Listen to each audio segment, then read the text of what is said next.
Shalom. First off, I want to give all praise, honor, and glory unto Yahweh, Bahashem, Yahweh Shai, Barakakadash. I want to give double honors to the apostles, elders, and bishops of GMS who have taught us this word and teach us this word today. And I want to give a salutation unto the elect of the nation of Israel. This is the brother Yatazak with the GMS Nebraska camp. And in this lesson, what I want to get into is going into a couple of headlines going on in the news right now that points toward the prophecy of World War III. There are a couple prophecies that, we are looking for that point toward the end of Esau's rulership as we know it, who is the so-called white man. We are looking for, the prophecy of the MOTB to come to pass, which we've been seeing and, different things in the news. We're looking for, the prophecy of Jacob's trouble. We're seeing us get closer and closer to that. And another one of the major prophecies that we are looking for that points toward us getting closer to our salvation is World War III. But the thing is, these things don't come overnight.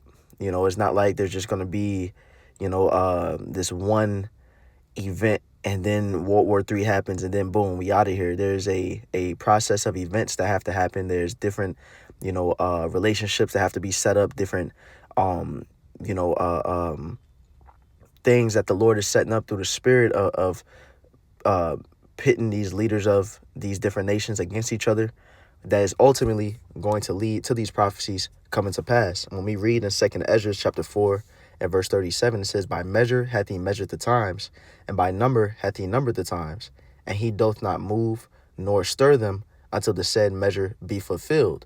So this is saying that there's, step by step things have to happen, in the Lord's movie of prophecy that is going to set off the next thing that is going to lead to, this happening. And, we are given certain clues. We know what the ultimate,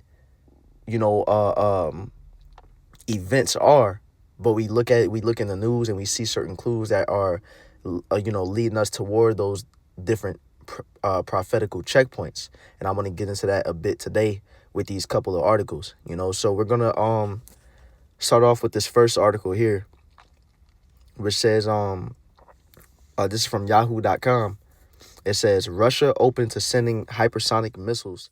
This article is from November 4th, 2025. And it starts off by saying Russia could provide its most advanced hypersonic missiles to Venezuela amid frayed relations with the United States. Now, this right here is a very, strong omen towards World War III. Because what we understand within, this war and within biblical prophecy is that you have two major players that will be against each other in this war. And we're looking at America and we're looking at Russia. Now, the Lord is going to use Russia as, one of these main countries to bring America's judgment. We're going to grab a couple precepts before we read more into this article.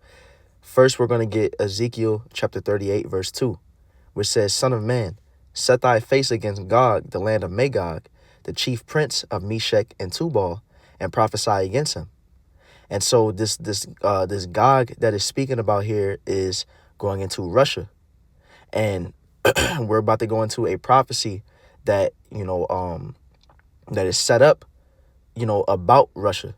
It says, and say, thus said the Lord Yahweh, behold, I am against thee, O Gog, the chief prince of Meshech and Tubal. Let's just read on. It says, "And I will turn thee back and put hooks into thy jaws, and I will bring thee forth and all thine army, horses and horsemen, all of them clothed with all sorts of armor, even a great company with bucklers and shields, all of them handling swords." So what this is saying is that, the Lord is going to put a certain spirit within the leadership of Russia. The scriptures say in Proverbs 21:1 that the king's heart is in the hand of the Lord. And when it says that I will turn thee back and put hooks into thy jaws, the Lord is essentially going to put Russia in a Soviet Union-like mindset. And we see this taking place in the world as we speak. Because look at the war that Russia is bringing against Ukraine. when you look at the territory, one of the main reasons that Russia wants Ukraine is because that territory of Crimea and territories near it were a part of Russia when it was the Soviet Union. And Russia wants those positions back. And so, a few years ago when Russia went forward with this war, we see all the way to today to where there has been no there's been no peace deals. There's been no talks of Russia, taking no diplomatic route with this war. No, Putin wants that land, and he's not going to stop until he gets what he wants. And that's because the Lord has turned them back. He's put hooks into their jaws. Now, this is an important part of this precept as well, when it talks about, the army getting ready. And what does it say? Persia, Ethiopia, and Libya with them, all of them with shield and helmet, which Persia is speaking about the Iranians. And we see that Russia is a ally of Iran. It names Ethiopia and Libya, African countries that Russia is going to be allied with. It says Gomer and all his bands, the House of Togarmah, the North Quarters and all his bands, speaking of Turkey, and many people with thee. So when it's naming these allied countries that Russia is going to be side by side with, as Russia gears up for war, it names these countries, but it says, and many people with thee, which means there's going to be countries that isn't named here that Russia is going to be at the backing of as well. And in verse 7, it says, be thou prepared, and prepare for thyself, thou and all thy company that are assembled unto thee, and be thou a guard unto them. The Lord is going to put Russia in a position to where, for these weaker countries, or for these countries that, that may, long story short, Russia is going to be a guard to these countries that are named and others. We look at Iran, for example, where, as the scriptures say, the least of the flock shall draw them out.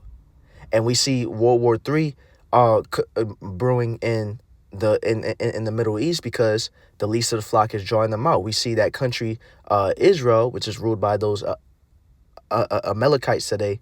And what's happening is that you had the war between Israel and Gaza, and Iran started getting pulled into that. And as Iran is getting pulled into this war, you see people saying this war is reaching unprecedented levels, because they understand that as Iran is getting pulled in, America is at the backing of Israel. But who's at the backing of Iran? Russia. Now, we haven't seen Russia get, all the way into the fray in that war yet, but based off of prophecy, we understand that that's the next step. Well, let's look at what we're speaking about today, that Russia being a guard unto these different nations. We see Venezuela.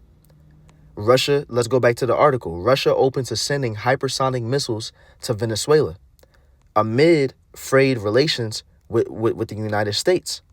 Now, what's going on between Venezuela and the United States right now? You have this Trump administration. They're basically saying that Venezuela is this drug terrorist country, that they are sending drug boats to the U.S. And so now you have the U.S. that is going into Caribbean waters, trying to destroying different boats. But the thing is, these escalations that the U.S. are making against these so-called drug smuggling boats, it's overboard, for the reason that they're saying that they're sending these different incursions. They're sending submarines. They're sending overhead bombers to these boats. They're sending the type of defense that you would think that there's some sort of a war that Venezuela is trying to bring. And it's all in the name of, we're stopping these drug smuggling boats. But what this is really about is that this is the same play that the U.S. always runs, where we read in Habakkuk 2 and 5, where it says that, speaking about Esau, he enlargeth his desire as hell. He keepeth not at home.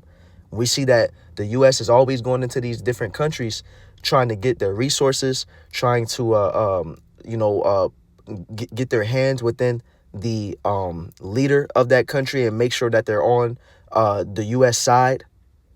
And when we look at Venezuela, Venezuela has ties with Russia, with China, with U.S. Adversaries. Simultaneously, Venezuela is a very oil-rich country.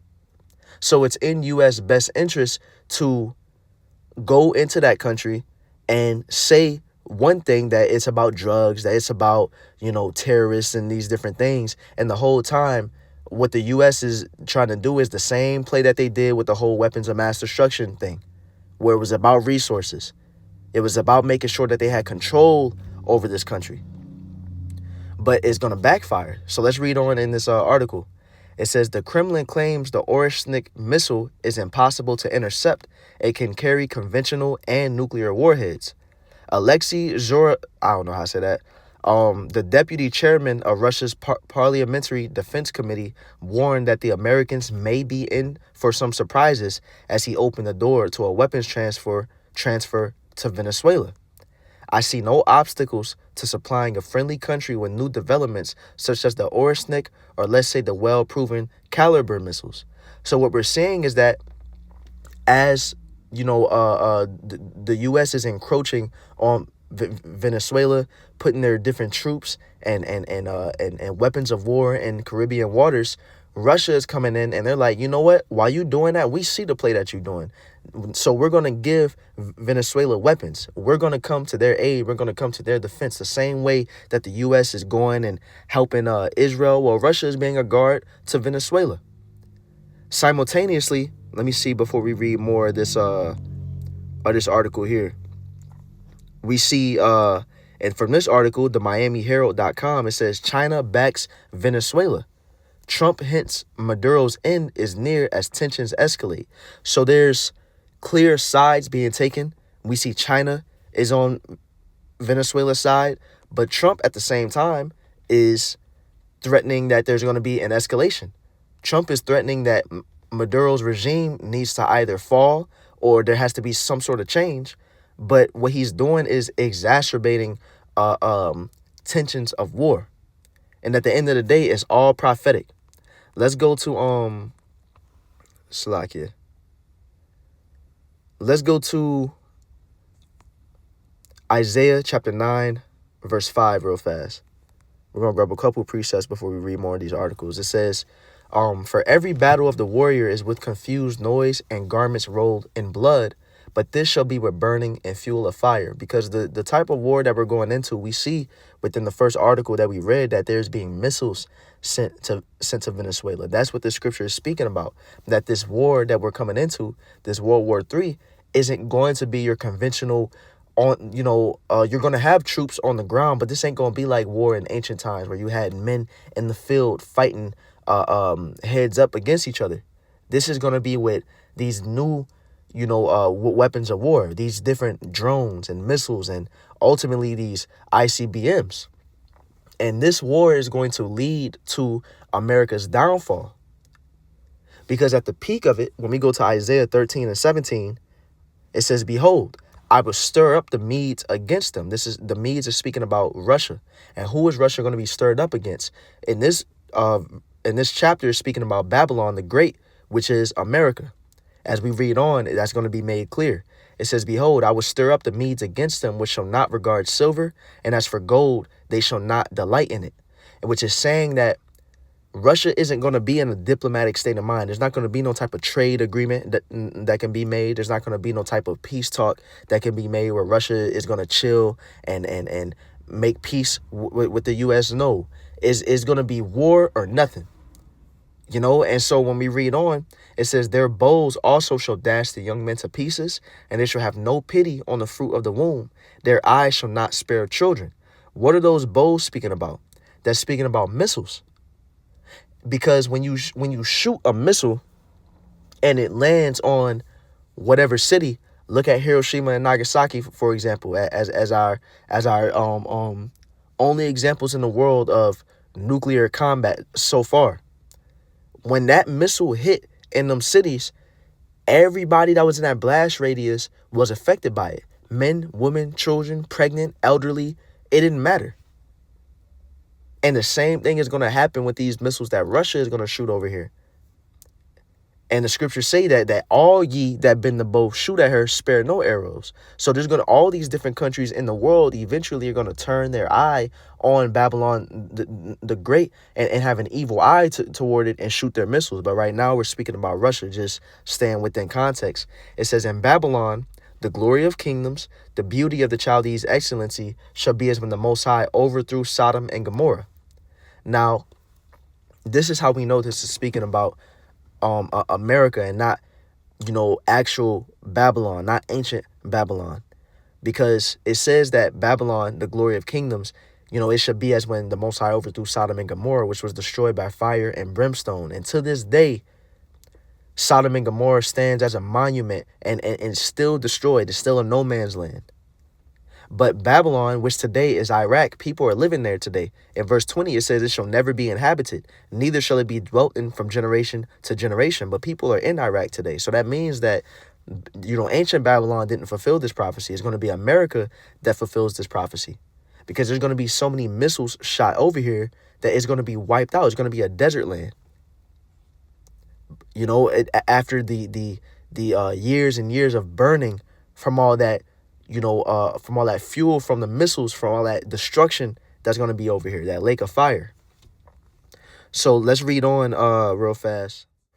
So reading a bit in this article here where it speaks about China backing Venezuela, it says China on Tuesday defended its growing cooperation with Venezuela, saying that its engagement with leader Nicolas Maduro's government constitutes normal cooperation between sovereign states and is not directed against any third party. And that's them. They got to put on a face. They don't want to say like, we getting with these people so that we can get at America. They're not going to just come out and say that. But when we look at China, China is the third strongest nuclear nation, right behind the U.S. and Russia. So China getting involved in this is also an omen of things to come, an omen of prophecy. Let's jump down. It says China supports strengthened international cooperation to combat transnational crime and opposes the use or threat of force in its international relations. It says China opposes any attempt to undermine peace and stability in Latin America and the Caribbean, as well as unilateral coercive actions against foreign vessels that exceed reasonable and necessary limits. And this is why I was speaking about earlier, to where, all the vessels that the U.S. is sending, it's unreasonable. It's unnecessary. There's no reason, if the U.S. is doing what they say that they're doing, that they need to be sending all these, warships that they're sending. But China is calling it out. They're like, they not with no, nobody stirring up this type of stuff that the Trump administration is doing. It says Beijing also urged Washington to carry out regular judicial and law enforcement cooperation through bilateral and multilateral legal frameworks, and what analysts saw as a veiled rebuke of U.S. maritime operations in the Caribbean. It says Maduro is urgently seeking to strengthen Venezuela's failing armed forces through military assistance from China, Russia, and Iran. So this is going right within prophecy, and we see these different countries that are, adversarial to the U.S. They're behind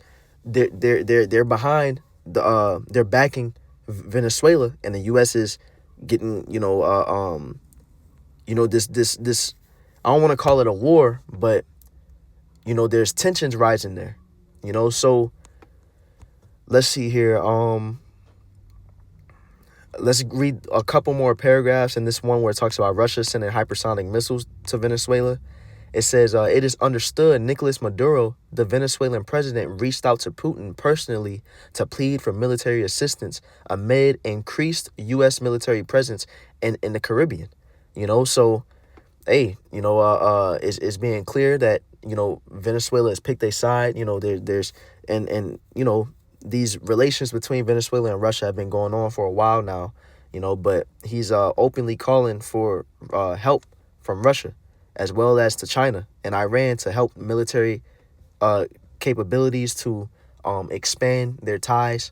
And now I want to get one more. Um, I want to get one more article here before we close this lesson out, which, because you have everything going on here with Venezuela, but at the same time, let's go to thepeoplesvoice.com, which says UK sends Ukraine more long-range missiles. It says the United Kingdom has sent Ukraine more long-range missiles to strike deep into Russia with. So while you have everything going on here in the Western hemisphere, you also have the UK, a NATO nation, sending Ukraine missiles to strike Russia. I want to read this here because this is very important, where it says in November 2024, Joe Biden's autopin presidency nearly kicked off nuclear World War III by allowing Ukraine to do this, followed by the UK and France. Trump recently rejected U.S. involvement in such an escalation, but the U.S. is going to be involved in such an escalation like this, because if if a NATO country is giving Ukraine the ability to shoot missiles deep into Russia, and Russia, gets heated from that, they're going to look at NATO because they were the ones that had a part to play in helping Ukraine do that. And the U.S. is a NATO member. And we see in the news recently that you've been having different Russian drones getting, deeper and deeper into NATO airspace, which is seen as a provocation of war. And we understand that NATO has Article 5, to where if one NATO country goes to war, that means that all of them go to war. So this right here, we see over here that, war is being exacerbated in this region. And ultimately, prophecy is going to come to pass. The Lord's will must come to pass according to Scripture. As the Scriptures say, let me see. In Isaiah chapter 55, verse 11, so shall my word be that goeth forth out of my mouth. It shall not return unto me void, but it shall accomplish that which I please, and it shall prosper in the thing whereto I sent it. These prophecies that we speak about, World War III, all these different things, this is the word of the Most High.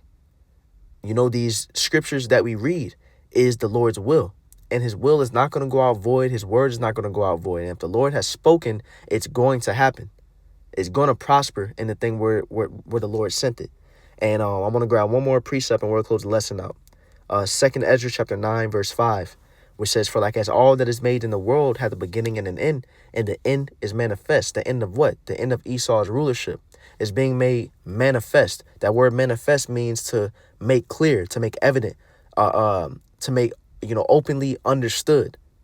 And like I mentioned at the beginning of the lesson, we understand the different prophecies that the scriptures speak about, but now it's being made more and more clear on how these things are going to come to pass, the different, tensions that are going to rise in the direction of these prophecies, and, and such, so Lord willing, this lesson was edifying. Once again, I'm going to give all praise, honor, and glory unto Yahweh, Bahashem, Yahweh Shai, Bahashak Badash. I'm going to give double honors to the apostles, elders, and bishops of GMS, and a salutation unto the elect.